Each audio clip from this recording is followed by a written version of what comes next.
That's how it began, an electric moment that would soon explode across the internet, shake political circles, and flood news feeds around the globe. Inside the packed congressional chamber, the air was thick with anticipation. Cameras were rolling, reporters were scribbling. The stakes couldn't have been higher.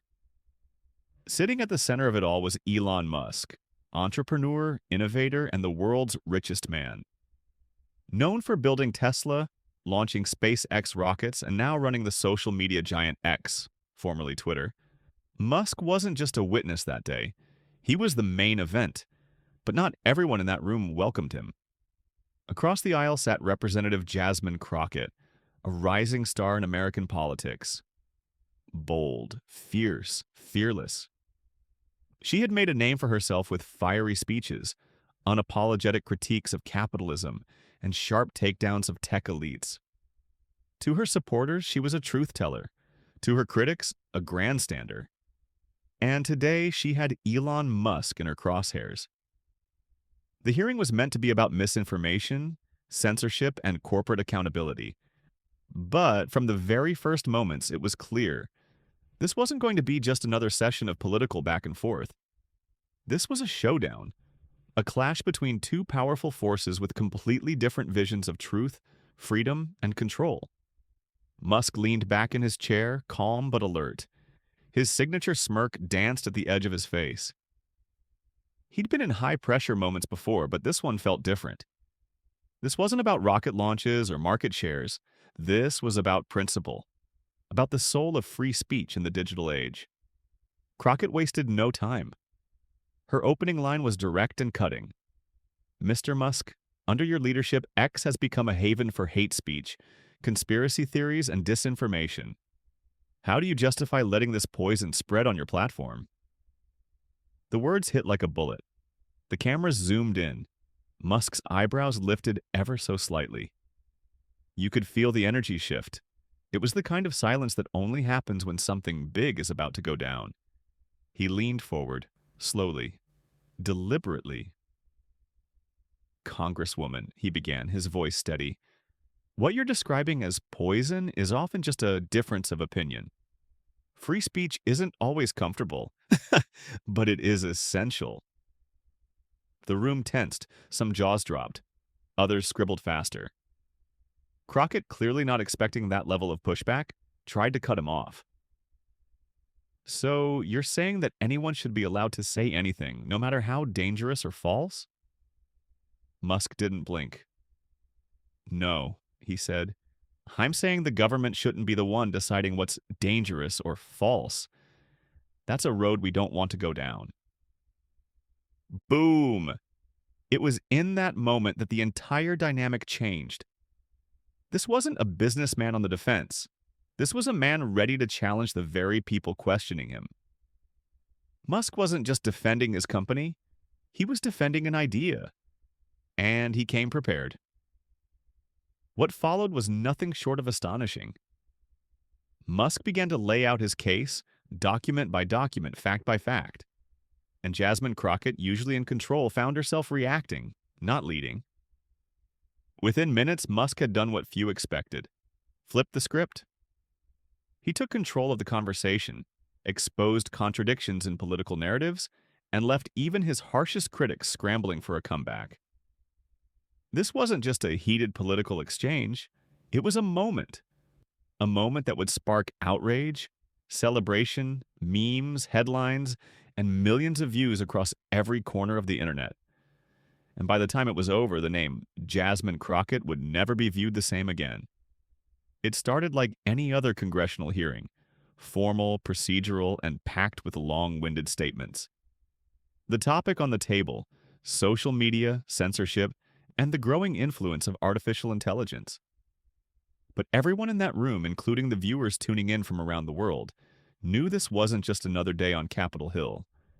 This was Elon Musk, one of the most powerful voices in technology, facing the United States Congress. And sitting directly across from him, ready to pounce, was Representative Jasmine Crockett, known for her fiery rhetoric and take-no-prisoners approach. She adjusted her mic, leaned forward, and fired the first verbal shot.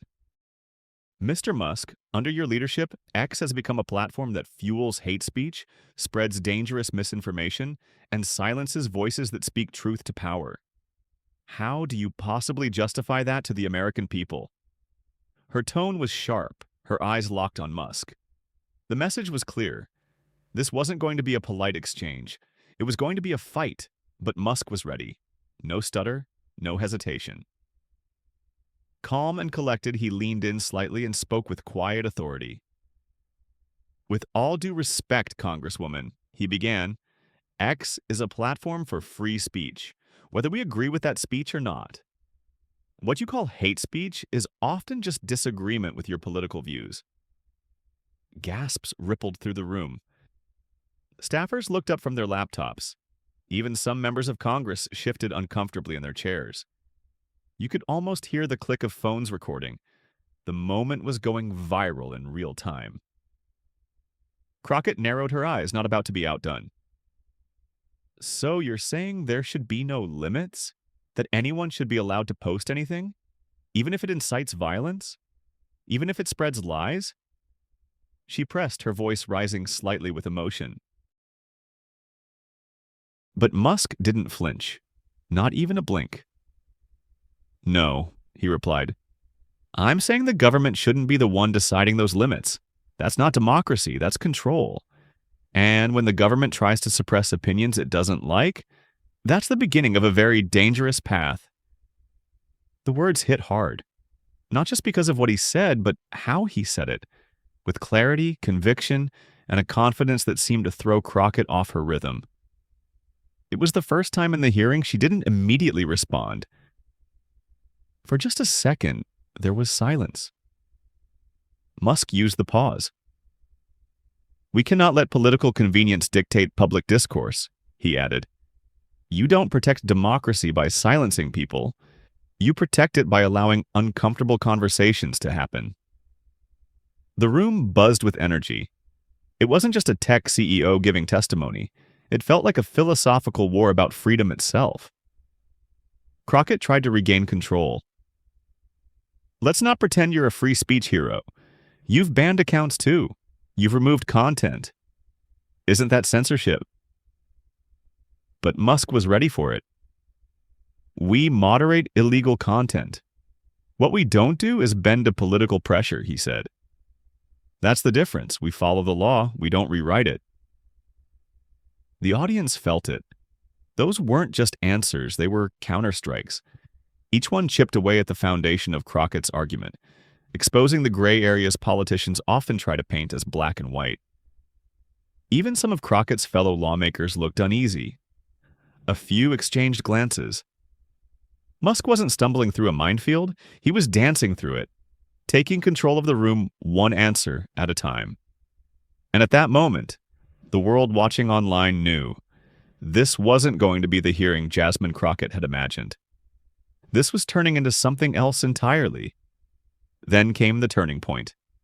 A moment so unexpected, so explosive, that it would define not just the hearing, but the headlines for days to come. Elon Musk, calm and collected, reached into a leather binder resting in front of him. He pulled out a thick stack of documents, cleanly printed, clipped, and clearly organized for maximum effect. It wasn't just paper, it was evidence.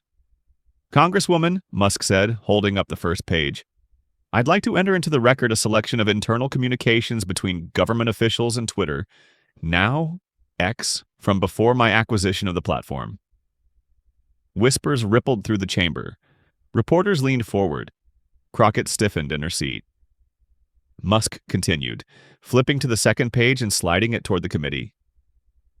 These are emails, real emails, from political aides and government staffers. They show direct requests to suppress or remove posts that were critical of certain political figures, including members of your party. A quiet gasp emerged from somewhere in the room. He looked straight at Jasmine Crockett. No fear, no hesitation. Here's proof that your own party pressured my platform to silence people during an election year. Is that not government censorship? The air tightened. Every eye in the room locked onto Crockett, waiting for a response.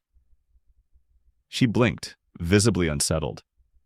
Her voice, which had earlier projected boldness and control, now cracked ever so slightly. That's taken out of context, she said, reaching for the papers to scan them. But Musk didn't let up. With all due respect, Congresswoman, he said, his voice unwavering. Context doesn't erase the facts. These are your colleagues, sending emails, making calls, asking for specific accounts to be flagged, muted, or shut down altogether. This isn't speculation, it's documented truth. Crockett's eyes darted across the pages. Her posture shifted. She suddenly seemed smaller, no longer the dominant interrogator but someone scrambling for footing. Even her fellow lawmakers looked shaken. A few reached for copies of the documents being passed down the dais. Others whispered to aides, unsure how to respond.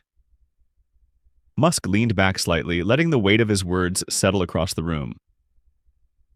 I bought Twitter to protect freedom of speech, he added, but what I found underneath was a system that was quietly working with government insiders to control what Americans were allowed to see and say. Boom! The words hit harder than anything that had been said all day. The balance of power had shifted. The hearing was no longer about Musk being questioned, it was about Congress being exposed. Crockett tried to recover. You're twisting this, she said quickly. These were concerns about misinformation, dangerous content that could harm people. It wasn't about politics. But the damage had already been done. Musk, without raising his voice, delivered the final blow. And who decides what's dangerous, Congresswoman? You? Your party? Because in a democracy, it should be the people, not those in power. That was it. The knockout moment. Clips of the exchange were going viral. Side-by-side screenshots of her tweets and Musk's rebuttals were being turned into memes, reaction videos, and breaking news alerts. Hashtags like #CrockettExposed and #TwitterReceipts trended globally within the hour. Even late-night talk shows and independent political commentators jumped in, calling the moment one of the most brutal congressional takedowns in recent memory. Meanwhile, Musk remained calm, composed, in control. He didn't gloat. He didn't shout. He simply used their own rules, their own words, and held them to the same standards they often demanded from others. The room, once dominated by political posturing, was now gripped by a different energy, an uncomfortable realization that the game had changed, that the script had flipped, that the villain of the hearing had become the most credible voice in the room. And Jasmine Crockett, once so confident, now sat quietly, her arguments in tatters, her posture subdued, her voice fading. Her narrative collapsed